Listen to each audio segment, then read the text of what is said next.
بسم اللہ الرحمن الرحیم احمده ونصلی علی رسولہ الکریم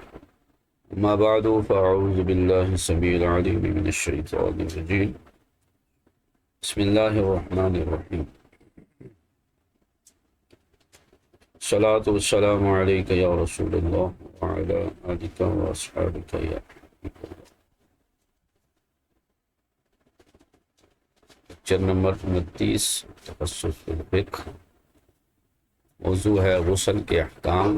فرائض اور اس میں حائل اشیاء کی تفصیل۔ حصہ اول آج کی گفتگو کا وہ ہے بالوں اور مینڈیوں کے احکام۔ سر کے بال اور اسی طرح عورتوں کے جو بال ہوتے ہیں ان کے احکامات کو یہاں سے بیان۔ مینڈیوں کی صورت میں اگر عورت کے بال ہیں تو اس کا کیا حکم ہے؟ عورت کے لیے مینڈیاں کھولنا ضروری نہیں، کندے ہوئے بال ہیں اسے کھولنا ضروری نہیں بشرطے جڑوں تک پانی پہنچ جائے، اور اگر بال کھلے ہیں تو پھر پورے بالوں کا دھونا فرض ہے۔ بال اتنے سخت ہوں کہ جڑوں تک پانی نہ جائے تو اب کھولنا واجب ہے۔ مرد کے بالوں کا حکم، مرد کے لیے مینڈیاں کھولنا واجب ہے۔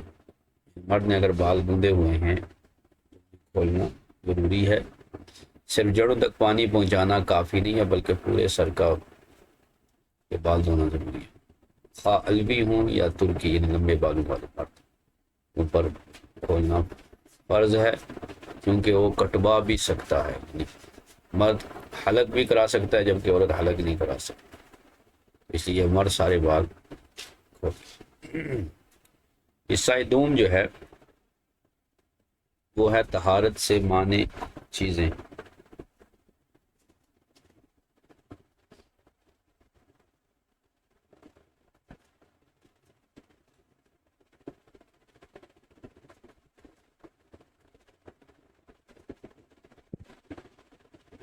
طہارت سے مانع اور غیر مانع اشیاء، وہ اشیاء جو پانی پہنچنے سے نہیں روکتی، وہ ہے مہندی اور میل۔ مہندی کا جرم، جسم کی میل، پسینہ اور چکنائی غسل سے نہیں روکتی۔ مٹی اور کیچڑ، ناخنوں میں لگی مٹی یا کیچڑ، شہری ہو یا دیہاتی، مانع غسل نہیں۔ کھانے کے ذرات، دانتوں کے درمیان یا کھوکھلے دانتوں میں پھنسا ہوا کھانا، یہ بھی غسل سے نہیں روکتا، یعنی ان اشیاء سے جو ہے وہ پانی نہیں رکتا لہذا غسل ہو جائے گا۔ انگوٹھی اور بالیوں کے احکام، اگر انگوٹھی تنگ ہو تو اسے اتارنا یا حرکت دینا واجب ہے تاکہ نیچے پانی پہنچ جائے، یہی حکم بالیوں کا ہے۔ عورتوں کی بالیاں کانوں میں وہ بھی اگر تنگ ہیں تو حرکت دینا واجب ہے، اور اگر تنگ نہیں ہیں تو پھر جو ہے وہ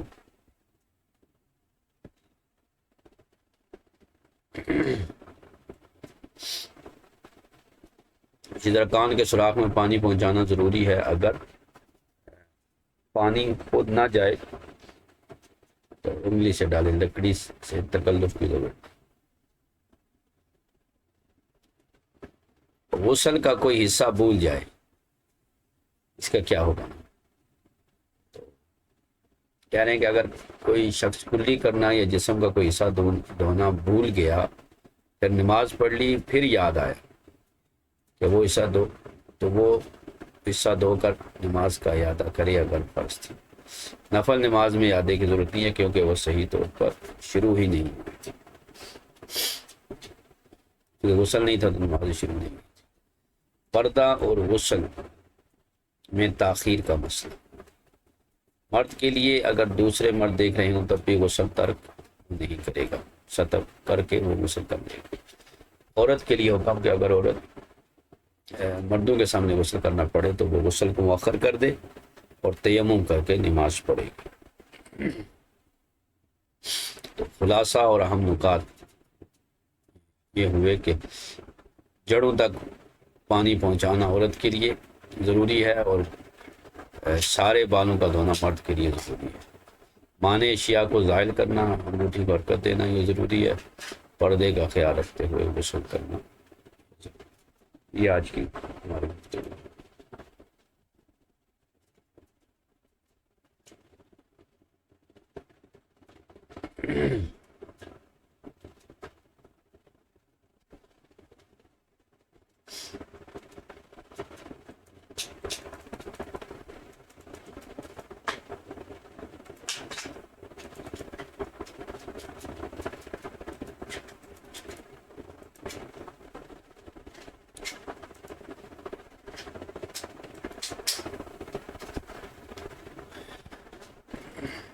متن کی طرف آئیں گے۔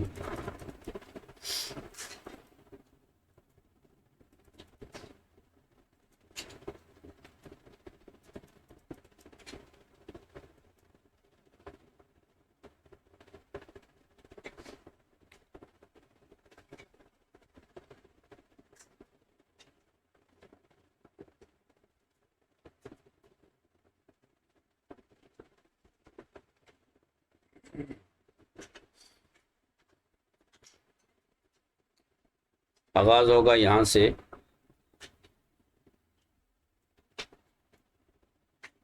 بسم اللہ الرحمن الرحیم۔ وکفا بل اصلی ظفیرتھا، اور عورت کی مینڈیوں کی جڑوں کا تر ہونا کافی ہے۔ بل اصلی ظفیرتھا، وہ جو گندے ہوئے بال ہیں اس کا تر ہونا کافی ہے۔ اے شعر المرأۃ مدفور، وہ جو عورت کی پراندھی کی ہوئے یا گندے ہوئے بال ہیں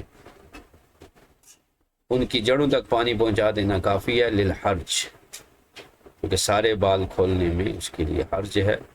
جیسے مسلم شریف میں یہ روایت موجود ہے۔ اس کا کچھ حصہ ہم نے پہلے پڑھا تھا، اسی سے آغاز کرتے ہیں۔ حضرت ام سلمہ رضی اللہ تعالی عنہا نے عرض کی،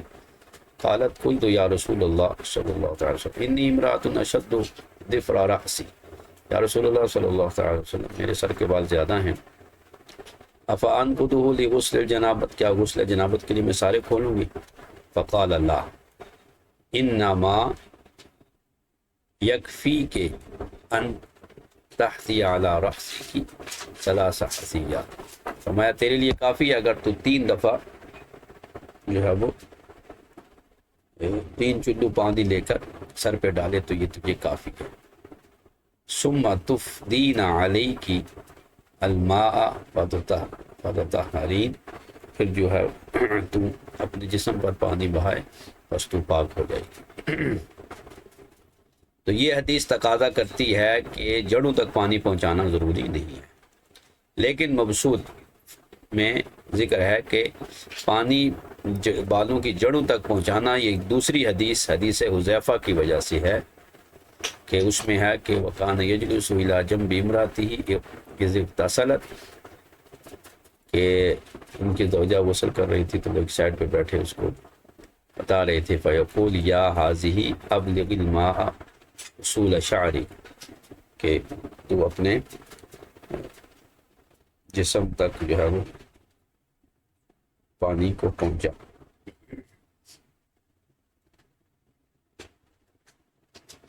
اور وشؤون رأسک، اور شؤون سر کی اصل تک ہو جا، تو شؤون کا جو لفظ ہے یہ مجمع عظام الرأس، تو یہ سر کی ہڈی کو کہتے ہیں، ٹھیک ہے، ہڈیوں کے جمع ہونے کی مجمع عظام الرأس، تو لہذا اس حدیث کی وجہ سے جو ہے وہ بالوں کی جڑوں تک پانی کو پہنچانا ضروری قرار دیا گیا۔ تو اس سے یہ ظاہر ہوا کہ لٹکے ہوئے جو بال ہیں انہیں جو ہے وہ دھونا ضروری نہیں ہے۔ اذا بلغ الماء اصول الشعر، جب عورت کے بالوں کی جڑوں تک پانی پہنچ جائے تو جو لٹکے ہوئے بال ہوں گے سر سے انہیں دھونا جو ہے وہ واجب نہیں ہے۔ وبہ صرح فی المنیہ، اور منیہ میں بھی اسی کی صراحت ہوئی، وعزاہ فی القلبہ الی جامع الحسام والخلاصہ، ثم قال وممن نص أيضا على أن غسل ظاهر المسترسل من زوائها موضوع عنها کہ جن علماء نے نص قائم کی ہے کہ مینڈیوں کیے ہوئے بالوں کو جو ہے وہ ظاہر کو دھونا عورت سے اٹھا دیا گیا ہے. یہ بزدوی اور صدر الشہید وغیرہ لکھے. اخبر عنہ بالصحیح، اور اسی کو تعبیر کیا صحیح کے ساتھ محیط برہانی میں. ومشاء علیہ فی الکافی والذخیرہ، اور کافی چونکہ یہ متن ہے مبسوط کا، ایک حاکم شہید کی آپ رسم المفتی میں پڑھ چکے ہوں گے حاکم شہید کا ذکر. تو حاکم شہید نے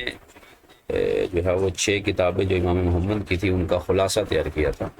تو یہ کافی ہے، اور اس کی شرح امام سرخسی نے مبسوط کرنا چاہیے. تو یہ سب اسی بات پر چلے ہیں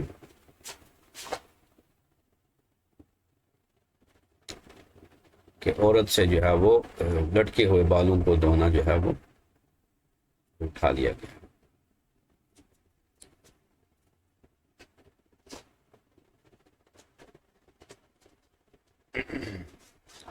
اب آگے کہتے ہیں امل منقوص، بہرحال وہ جو بال کھلے ہوئے ہیں فیفرد غسل کلہ، تو سارے کھلے ہوئے بالوں کو دھونا، جڑوں سمیت لٹکے ہوئے سارے بال دھونا اب جو ہے وہ واجب ہوگا اتفاقاً. یعنی یہ مسئلہ بالاتفاق ہے جیسا کہ شرح منیہ میں ہے. وفیہ نظر لأن فی المسئلۃ ثلاثۃ اقوال. علامہ شامی کہہ رہے ہیں کہ اس میں نظر ہے اس لیے کہ اس مسئلے میں 3 اقوال ہیں. کما فی البحر والحلبہ، جیسے شرح حلبہ شرح منیہ اور بحر میں ہے کہ پہلا قول یہ ہے کہ الاکتفاء بالوصول الی الاصول ولو منقولا، کہ اگر کسی نے بالوں کی جڑوں تک عورت نے پانی پہنچا دیا تو اگرچہ وہ بال کھلے ہوئے ہیں تو یہ کافی ہے. وظاہر الذخیرہ انہ ظاہر المذہب، اور ذخیرہ میں ہے کہ یہ ظاہر مذہب ہے. ویدل علیہ ظاہر الاحادیث الواردہ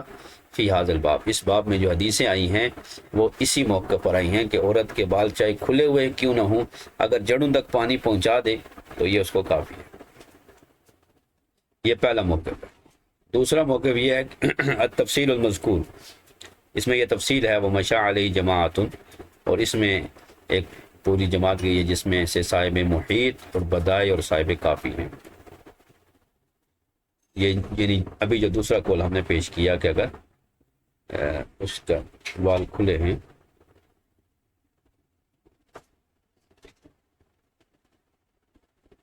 اور تیسرا قول جو ہے وجوب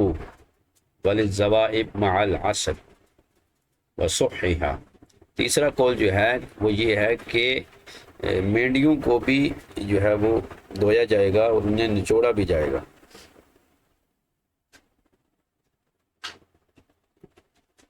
ٹھیک ہے، یعنی مینڈیوں کو نچوڑنے کے ساتھ جو ہے وہ تر کریں گے. وجوب بل للذوائب، بل کہتے ہیں تر کرنا، یعنی نچوڑنے کے ساتھ انہیں تر کریں گے. وصححہ، اور اسی کو صحیح قرار دیا. تمام تحقیق حاضر الاقوال فی الحلبہ، اور ان تمام اقوال کی تحقیق حلبہ میں ہے. وما لا فیہا آخرا الی ترجیح القول الثانی وہو ظاہر، اور آخر میں وہ دوسرے قول کی طرف متوجہ ہوئے، مائل ہوئے،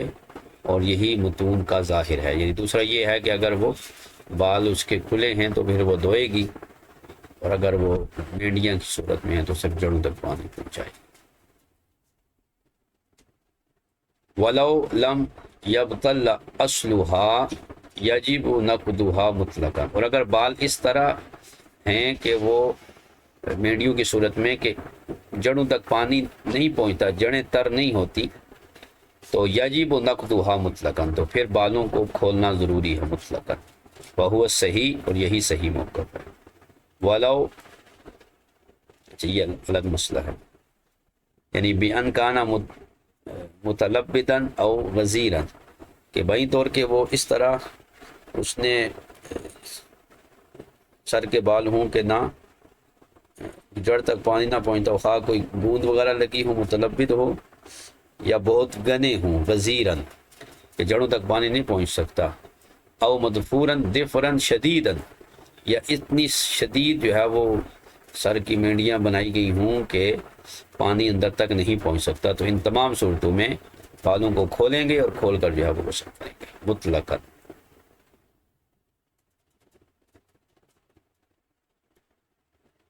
کہہ رہے ہیں کہ لم یظہر لی وجہ الاطلاق، وجہ اطلاق میرے لیے ظاہر نہیں ہوئی کہ اس کا کیا مطلب۔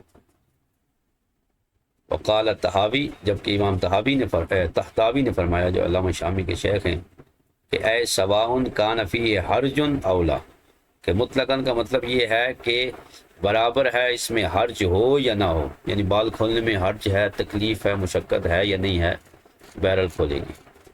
وقولہ هو الصحیح مقابلۃ انہ لا بد من عصر الشعر ثلاثا بعد غسلہ منقوسا او معقوسا،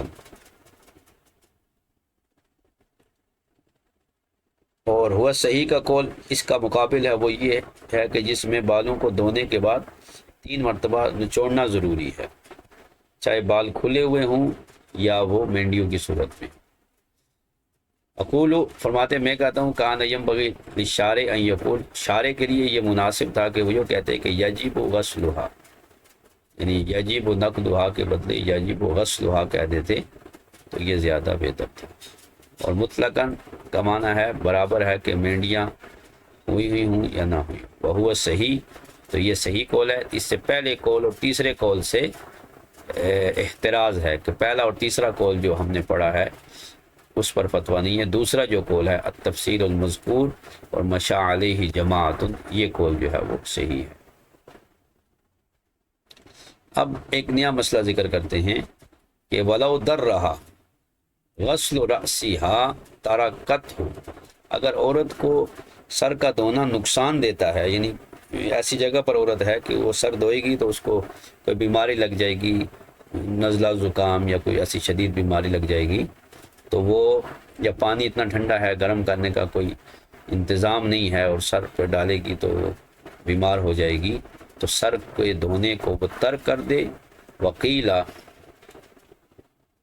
اور یہ کہا گیا ہے اس کے لیے کہ اس صورت میں وہ کیا کرے، تمسحہ، وہ مسح کرے گی، یعنی سر کا مسح کر لے، سر کو دھوئے نہیں۔ اسی طرح یہ مسئلہ ہر اس جنبی کے لیے بھی ہے کہ جس کو پانی سر میں ڈالنا نقصان دیتا ہے، یعنی پانی گرم نہیں ہے تو وہ غسل فرض کرنا ہے تو سر کا مسح کر لے اور باقی جسم کو پانی کے ساتھ دھو لے، اور بعد میں جب پانی میسر ہو تو پھر سر کو بھی دھو لے۔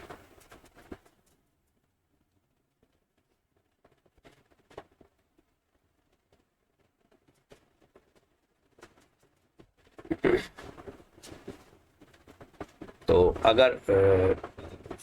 سر کا دھونا نقصان دیتا ہے تو وہ کیا ہے، اس کے لیے سر کا مسح کر لینا کافی ہے۔ وَلَا تَمْنَعُ نَفْسَهَا عَنْ زَوْجِهَا، لیکن وہ اس صورت میں اپنے آپ کو شوہر سے نہیں منع کر سکتی، یعنی اس عذر کی بنا پر کہ میں سر کو نہیں دھو سکتی، مجھے جو ہے وہ غسل جنابت سے تکلیف ہوگی یا بیماری ہوگی، تو وہ شوہر کو ہم بستری وغیرہ سے نہیں منع کر سکتی، بلکہ اس کے لیے حکم یہ ہے کہ وہ سر کا مسح کر لے اگر نہیں دھو سکتی۔ وَسَيَجِيُّ فِي التَّيَمُّمِ، اس کی تفصیل جو ہے وہ تیمم میں بھی آئے گی، اس کو وہاں پر ذکر کریں گے۔ یعنی اپنے آپ کو منع نہ کرے، اے خوفا من وجوب الغسل علیہا اذا وطیہ لأنہ حقہ وَلَهَا مندوحۃ عن غسل رأسها، لہذا جو ہے نا حق جماع شوہر کا حق ہے، وہ اسے منع نہیں کر سکتی، تو عورت کو سر کے دھونے میں وسعت دی گئی، لہذا وہ اگر نہیں کر سکتی، دھو نہیں سکتی تو اس کا تیمم کر لے، اس کا مسح کر لے۔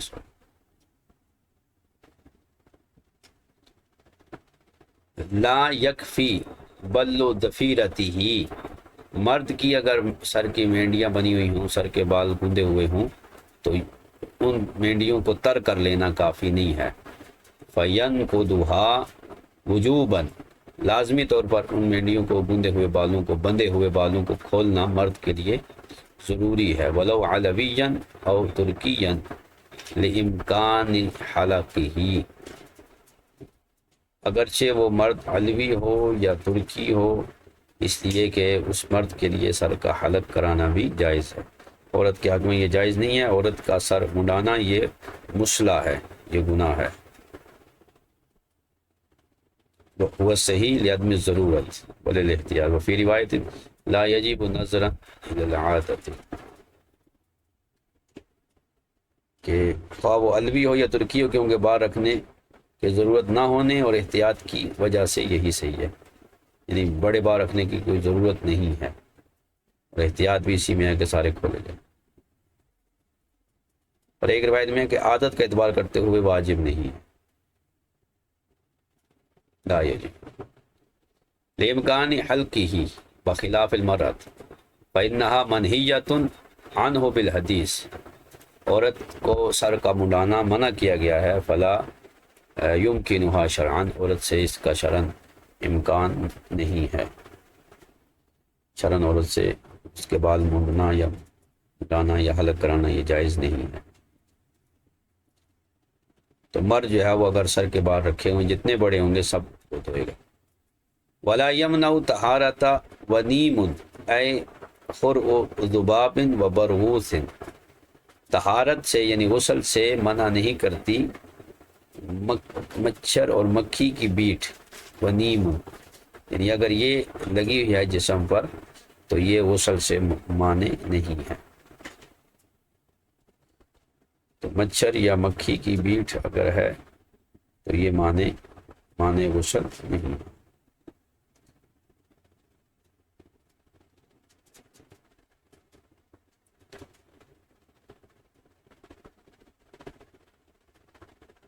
کہ لم یصل الماء تحتہ، کہ اس بیٹ کی وجہ سے اس بیٹ کے نیچے جو جسم ہے، جلد ہے، اس تک پانی نہیں پہنچ سکتا، ایسا نہیں ہے۔ اسی طرح اگلا ہے لفظ وحناء، مہندی، ولو جرم ہو، اگرچہ وہ جرم والی ہو۔ ایک مہندی وہ ہوتی ہے جس کا جرم نہیں ہوتا، وہ صرف رنگ ہوتا ہے، اور ایک وہ ہے جس کا جرم ہوتا ہے، جس طرح وہ یوں اتر جاتی ہے، تو بھی یفتہ، اسی کے ساتھ فتویٰ دیا گیا۔ صرح به فی البنیہ عن الذخیرہ فی مسئلۃ الحناء والتین والدرن معللا بالضرورہ، تو یہ مہندی، مٹی اور میل کچیل کو معلل کیا ضرورت کے ساتھ۔ اور شرح میں فرمایا لِأَنَّ الْمَاءَ يَنْفُذُهُ، پانی ان میں نفوذ کر جاتا ہے، لہذا لِتَخَلُّلِهِ وَعَدْمِ لُزُوجَتِهِ وَصَلَابَتِهِ، والمعتبر فی جمیع ذالک نفوذ الماء ووصولہ، ان تمام صورتوں میں معتبر یہ ہے کہ پانی جو ہے وہ ان میں نفوذ کرتا ہے اور بدن تک پہنچ جاتا ہے۔ لیکن اس پر یہ اعتراض ہوتا ہے کہ ان الواجب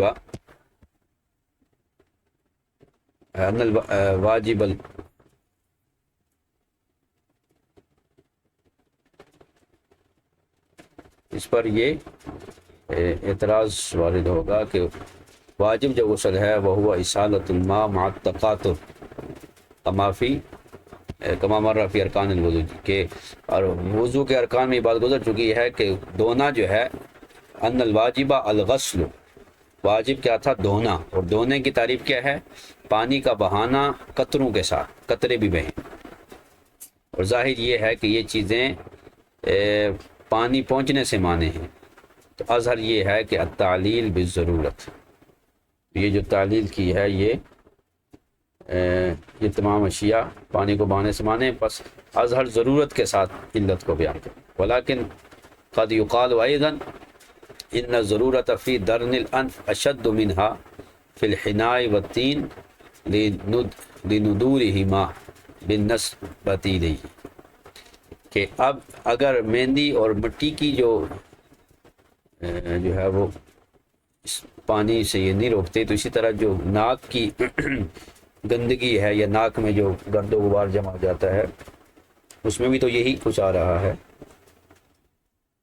کہ ناک کی میل بھی میں بھی ضرورت مہندی اور گیلی مٹی کی بنسبت زیادہ ہے، مع انہو قد تقدم، لیکن اس کے بارے میں درنل انف کے بارے میں پہلے ہو چکی بات کہ انہو یجب غسل ما تحتہ، تو فینبغی عدم وجوبہ ایضا، تو لہذا جس طرح وہاں کہا تھا کہ ناک کے جو گندگی ہے یا گرد و غبار ہے اس کو صاف کر کے اس نیچے جلد تک پانی پہنچانا ضروری ہے، تو مناسب یہ ہو کہ وہاں پر بھی یہ واجب نہ ہو، جس طرح مہندی اور مٹی وغیرہ یا میل کچیل ہو تو پانی پہنچ جاتا ہے، اسی طرح اگر ناک کے اندر کوئی جو ہے وہ گرد و غبار جمی ہوئی ہے تو اس کے نیچے بھی پانی پہنچ،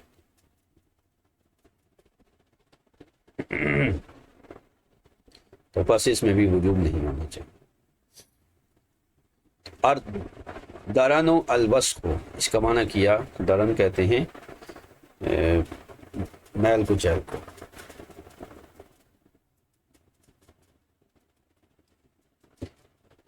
واشارہ بہذا الی ان المراد بالدرن ہونا المتولد من الجسم، تو یہ اشارہ اس طرف کہ جو جسم سے میل پیدا ہوتی ہے وہ مراد ہے،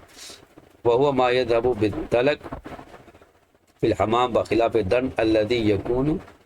من مخاط الانف، کہ یہ جو میل ہے جسم سے جو پیدا ہوتی ہے اسے حمام میں نہانے سے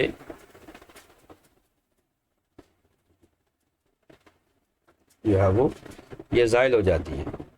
بخلاف اس میل کے جو ناک میں ہوتی ہے۔ فَإِنَّهُ لَوْ يَابِسًا يَجِبُ إِيصَالُ الْمَاءِ إِلَى مَا تَحْتَهُ، اگر وہ ناک کی میل خشک ہو گئی تو اس تک پانی پہنچانا ضروری ہے۔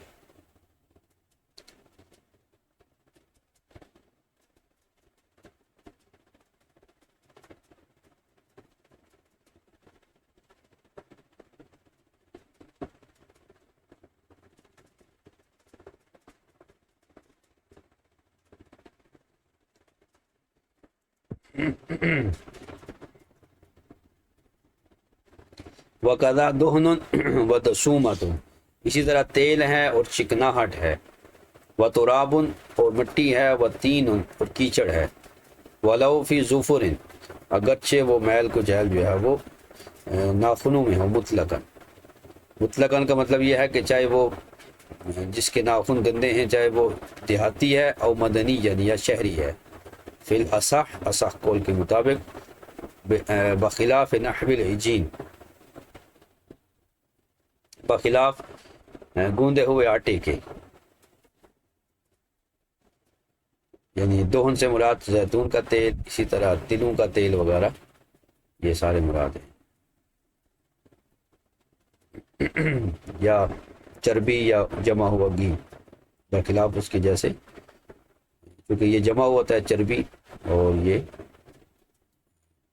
جمع ہوا گھی ہے، جبکہ زیتون اور شیرت جو ہے وہ تلوں کا تیل ہوتا ہے، تو یہ لیکوڈ ہوتا ہے، تو اس طرح کی لیکوڈ چیز اگر جسم پر ہے تو یہ معنی غسل نہیں ہے۔ دسومت جو تیل کا اثر ہے یعنی چکناہٹ ہے، کہ شربلانی نے ذکر کیا کہ قال المقدسی فی الفتاوی طہن رجلیہ ثم توضأ وامر الماء علی رجلیہ ولم یقبل الماء للدسومۃ جاز لوجود غسل رجلین،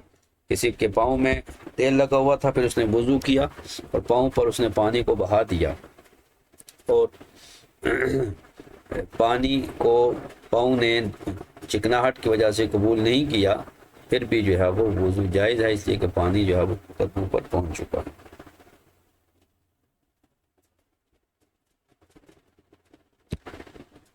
اصح قول کے مطابق اس کے مقابلے میں بعض کہتے ہیں کہ کروی جو دیہاتی ہے اس کے لیے جائز ہے کہ اس کے ناخن وغیرہ گندے ہوں، اس لیے کہ وہ مٹی میں اور کیچڑ وغیرہ میں کام کرتا ہے تو اس کے ہاتھ پاؤں جو ہے وہ گندے ہو سکتے ہیں اور ان میں پانی جو ہے وہ نفاذ کرتا ہے، بخلاف شہری کے، ینہو من البدق، تو شہری کے لیے یہ گنجائش نہیں رکھی گئی، کیونکہ اس کا جسم جو ہے وہ صاف ستھرا ہوتا ہے، بدن چکنا صاف ستھرا بدن ہوتا ہے۔ تو دیہاتی جو ہوتا ہے وہ دھول مٹی میں رہتا ہے، لہذا وہ مٹی سے بچنا اس کے لیے مشکل ہوتا ہے۔ تو بعض نے کہا کہ یہ حکم شہری دیہاتی کے لیے، شہری کے لیے نہیں ہے، لیکن اصح کہہ دیا کہ یہ حکم شہری کے لیے بھی ہے اور دیہاتی کے لیے، بخلاف آٹے کے، گندے ہوئے آٹے کے۔ اسی طرح کاعلقن و شمع و قشر سمک و خبز ممدوغ متلبد، کہ یہی حکم جو ہے وہ موم وغیرہ کا، شمع کا، یہ علق گوند ہے، اور مچھلی کے جو ترنے والے جو ہے وہ چھلکا ہے وہ، اور اسی طرح خبز و ممدوغ، چبائی ہوئی روٹی، یہ جو متلبدن جو طے بتہ ہے، اس کا بھی یہی حکم ہے۔ لیکن فی النحل ولو فی اظفارہ تین او عجین، کہ اگر کسی کے ناخنوں میں مٹی ہے یا آٹا ہے، یعنی وہ آٹے گوندنے کا کام کرتا ہے یا روٹیاں پکاتا ہے، یا خواتین ہیں، تو فالفتوی علی انہ مغتفر قرویا کان او مدنی، تو فتویٰ اس بات پر ہے کہ چاہے وہ شہری ہو یا دیہاتی ہو،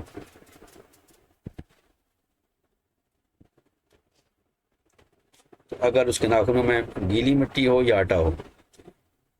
تین کہتے ہیں گیلی مٹی کو یا آٹا ہو، تو فتویٰ اس پر ہے کہ وہ معاف ہے، مغتفر، یعنی اس پر کوئی عذر نہیں۔ نام اس کا خلاف شرح میں ذکر، دنیا میں ذکر ہوا آٹے کے بارے میں، واستظہر المنع ین فیہ لزوجۃ وصلابۃ تمنع نفوذ الماء، شرح منیہ میں آٹے کے بارے میں اختلاف ذکر ہے اور منع کو تقویت دی، کیونکہ اس میں اس کا چمٹنا بھی پایا جاتا ہے آٹے میں، اور اس کا سخت ہونا، یعنی وسوخ کا سخت ہو جاتا ہے، تو جو پانی کو گزرنے سے روک دیتا ہے۔ لیکن اسی کو صحیح قول قرار دیا، فتویٰ جو ہے وہ اسی پر ہے کہ آٹا یا مٹی، کیچڑ وغیرہ ناخنوں میں ہے تو اس کا غسل ہو جائے گا، بھی یفتح صرح فی خلاصہ، لأن الماء شیء لطیف یصل تحتہ، وہ غالباً چونکہ پانی لطیف ہے اور وہ اس کے نیچے پہنچ جاتا ہے۔ اب اس کا مفاد یہ ہے کہ عدم الجواز اذا علم انہ لم یصل الماء تحتہ، اس کا جو ہے وہ فائدہ یہ ہے کہ عدم جواز ہے جب وہ جان لے کہ اس کے نیچے پانی نہیں گزرا، جیسا کہ علماء سے یہ ذکر ہوا، اور یہ اثبت ہے۔ ولا یمنع علی ما علی ظفر صباغ ولا طعام بین اسنانہ او فی سنہ مجفوف بہ یفتح، اور اسی طرح جو صباغ ہوتا ہے رنگنے والا کپڑوں کو، اس کے ناخنوں میں جو رنگ جم جاتا ہے تو وہ رنگ بھی مانع غسل نہیں ہے، اور نہ وہ طعام جو دانتوں کے درمیان جو ہے وہ پھنس جاتا ہے وہ بھی مانع غسل نہیں ہوگا، اور نہ وہ کھانا جو ٹوٹے ہوئے دانتوں میں پھنس جاتا ہے، بھی یفتح اسی کے ساتھ فتویٰ دیا گیا ہے، کیونکہ پانی لطیف ہے اور اکثر نیچے پہنچ جاتا ہے، اور اگر نہ پہنچے تو پھر دھونا ہوگا۔ وکیلا، ایک اور یہ ہے کہ ان صلبا منع، کہ اگر سخت ہو تو پھر مانے ہے، بہو الاصح، اور یہی جو ہے وہ قول صحیح ہے کہ یہ چیزیں سخت ہو جائیں کہ جو ہے وہ پانی کو نہیں پہنچنے دیتی، رنگ اس طرح سخت ہو گیا، جم گیا کہ اب پانی کو نہیں پہنچنے دے رہا، تو پھر وہ جو ہے وہ مانی ہوگا۔ وہو الاصح، یہی جو ہے وہ اصح قول۔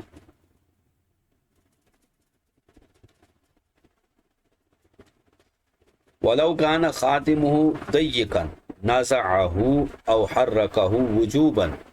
كقرط اور اگر اس کی انگوٹھی تنگ ہے تو اس کو اتار دے، یعنی غسل کرنے والا، یا پھر اس کو حرکت دے، اور حرکت دینا اس پہ کے لیے واجب ہے۔ جیسے کان کی جو بالی ہے،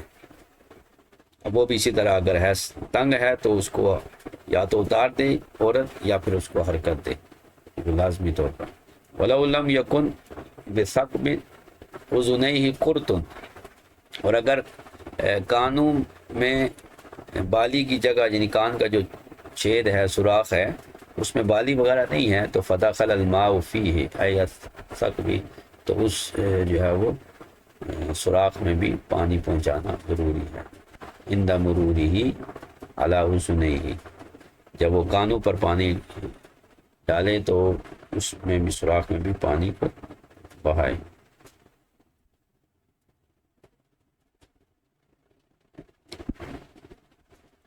تو اجزا ہو، یہ جائز ہو جائے گا، جیسے کسرۃ، جیسے ناف، کسرۃ و اذن، اور کان، داخلہما الماء، جب پانی جو ہے وہ دونوں میں داخل ہو جائے۔ وَإِلَّا يَدْخُلُ، یعنی اگر پانی بہانے سے اگر ناف میں یا کانوں پر پانی بہانے میں اگر اس سوراخ میں داخل ہو جائے تو ٹھیک، اگر نہیں داخل ہوتا تو أَدْخَلَهُ وَلَوْ بِإِصْبَعٍ، تو اس کو داخل کرے اگرچہ انگلی کے ساتھ ہی اسے کیوں نہ کرنا پڑے۔ وَلَا يَتَكَلَّفُ بِخَشْبٍ وَنَحْوِهِ، اور اس کے لیے جو ہے وہ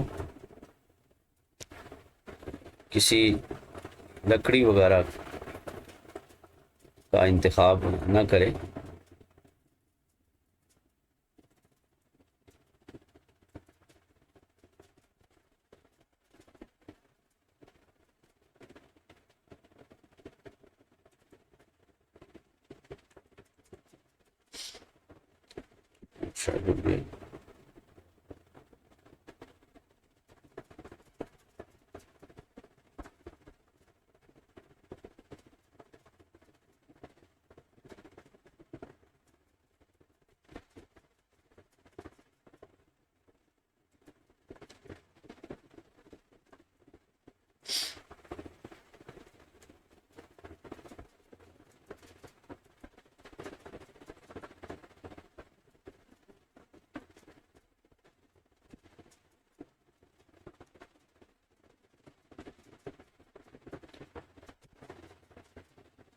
والمعتبر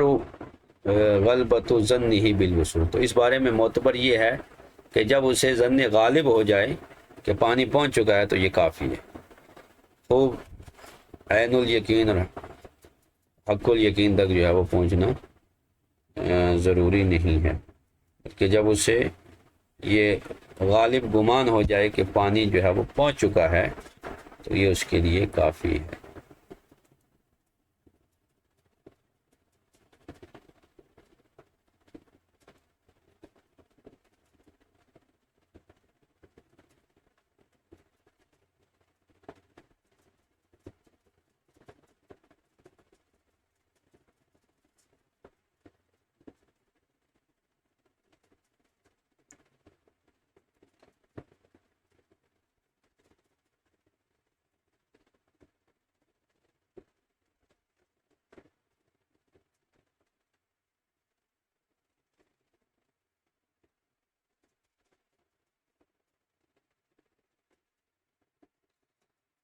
اب یہاں سے آگے فروع بیان کریں گے،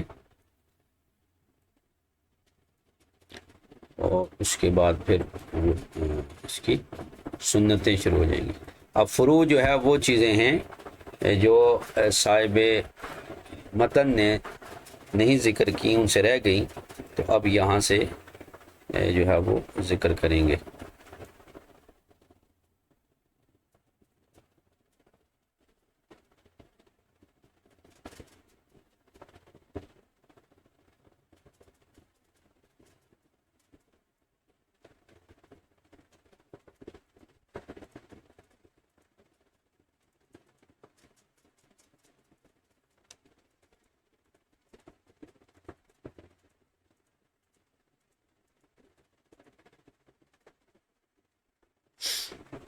فروع یہاں سے جو ہے وہ اس کا آغاز کریں گے.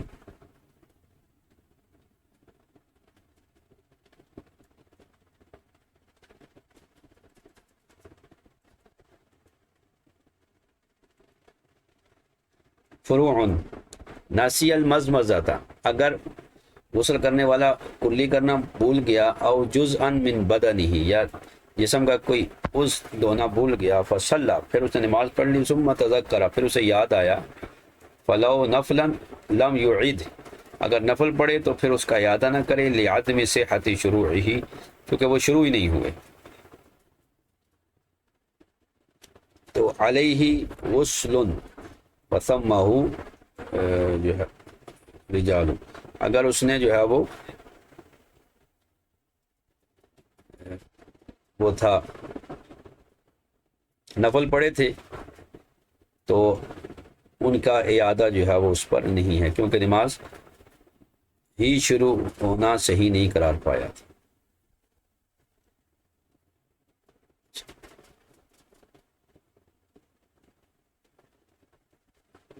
علیہ غسل، یہ نیا مسئلہ ہے. علیہ غسل، اگر کسی آدمی پر غسل فرض ہو، وسمہ وثمت رجال، اور وہاں پر لوگ موجود ہوں، تو اب وہ کیا کرے؟ تو کہہ رہے ہیں لا یدعہ، وہ غسل کو نہ چھوڑے، وان راہ، اگرچہ لوگ اس کو دیکھ رہے ہیں. یعنی مرد پر غسل واجب ہے تو وہ لوگوں کے سامنے بھی غسل کر سکتا ہے، لیکن یہ اس صورت میں ہے کہ جب وہ ستر عورت اس نے کیا ہوا، یعنی کشف عورت جو ہے جائز نہیں ہے کسی کے.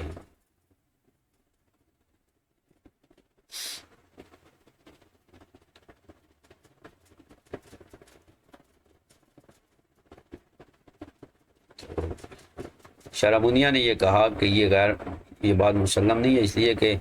ترک منہی مقدم ہے فعل معمور پر، یعنی غسل کرنا فعل معمور ہے، اور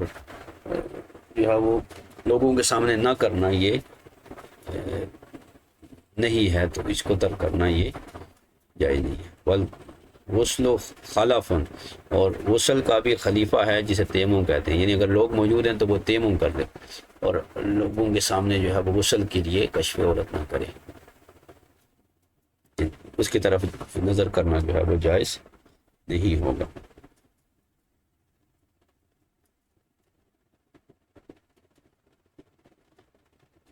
والمرأة بین رجال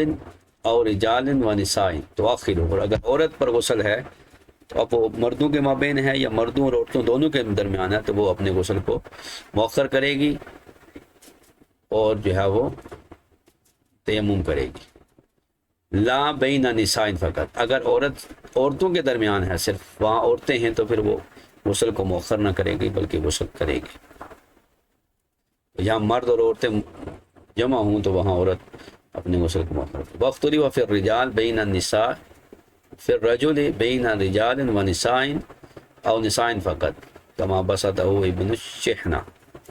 اور اختلاف ہے کہ مرد جو ہے اگر مردوں کے درمیان اور عورتوں کے درمیان ہے، یعنی جو ہے وہ مکس گیدرنگ ہے، یا صرف عورتیں ہیں اور وہاں ایک مرد ہے اس نے غسل کرنا ہے، تو اس کے بارے میں اختلاف ہے کہ وہ کیا کریں.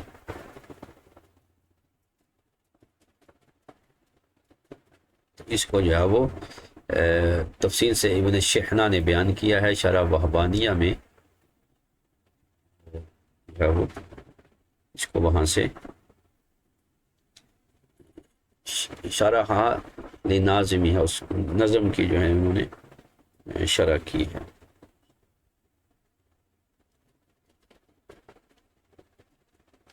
وَأَنَّ الْقِيَاسَ أَنْ يُؤَخِّرَ رجل بین النساء، قیاس یہ ہے کہ مرد جو ہے عورتوں کے درمیان غسل کو مؤخر کرے، یا مرد اور عورت دونوں کے درمیان جو ہے وہاں پر بھی مؤخر کرے. اور ابن شحنہ نے اس کی تائید مبسوط سے نقل کی ہے کہ ان نظر الجنس الی الجنس مباح فی الضرورت، جنس کی جنس کی طرف نظر کرنا عند ضرورت جائز ہے، لا فی حالت الاختیار، نہ کہ حالت اختیار میں. تو ضرورت کے وقت جائز ہے، یعنی عورت عورت کی طرف، مرد مرد کی طرف کرے. وَأَنَّهُ أَخَفُّ مِنْ نَظْرِ الْجِنْسِ إِلَىٰ خِلَافِ الْجِنْسِ، اور یہ جو ہے وہ کیونکہ جنس کی طرف دیکھنا خلاف جنس کی طرف دیکھنے سے جو ہے وہ خفی ہے. وَيَنبَغِي لَهَا، اور اگر یوں مجمع ہو تو عورت کیا کرے؟ تیمم کرے. اس کی مناسبہ کہ ان تتیمم وتصلی، اور نماز پڑھے لعجزها، جو کہ وہ غسل کرنے سے عاجز ہے، شرعا عن الماء، یعنی شرعی طور پر پانی سے غسل کرنے سے مانے تو پانی سے غسل نہیں ہو سکتا، وہ عاجز ہو تو اس کے لیے تیمم. وَأَمَّا الْإِسْتِنْجَاءُ فَيُتْرَكُ، اور بہرحال اگر استنجا کسی نے کرنا ہے اور لوگ دیکھ رہے ہیں اور جگہ نہیں ہے تو استنجے کو ترک کر دیا جائے گا. بعض لوگ کہہ رہے ہیں نہیں جی میں نماز ہی پڑھتا ہوں، میرا استنجا نہیں ہے. ایسی بات نہیں ہے. استنجا جو ہے وہ اس کی 3 قسمیں بیان کی ہیں نور النظام نے، فرض، واجب اور سنت.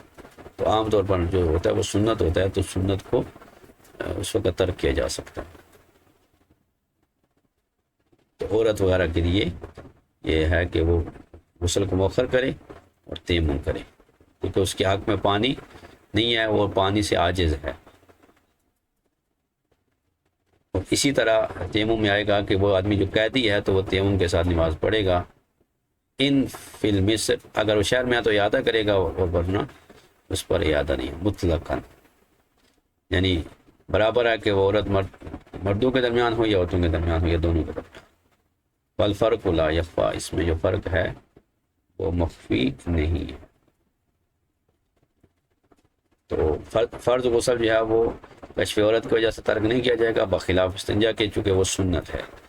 اور سنت کو ترک کرنا کشف حرام سے ہی اولا ہے.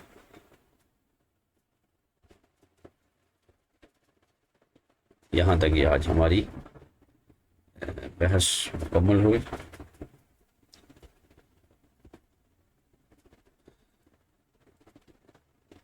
اب اگر کسی نے کوئی سوال کرنا ہو تو کر سکتے ہیں.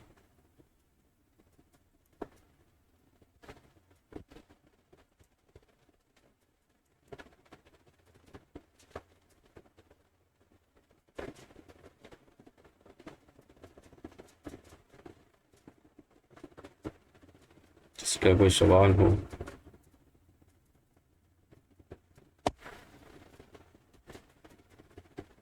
مائک بھی آن ہے، اگر ریٹرن میں کسی نے کچھ پوچھنا ہو تو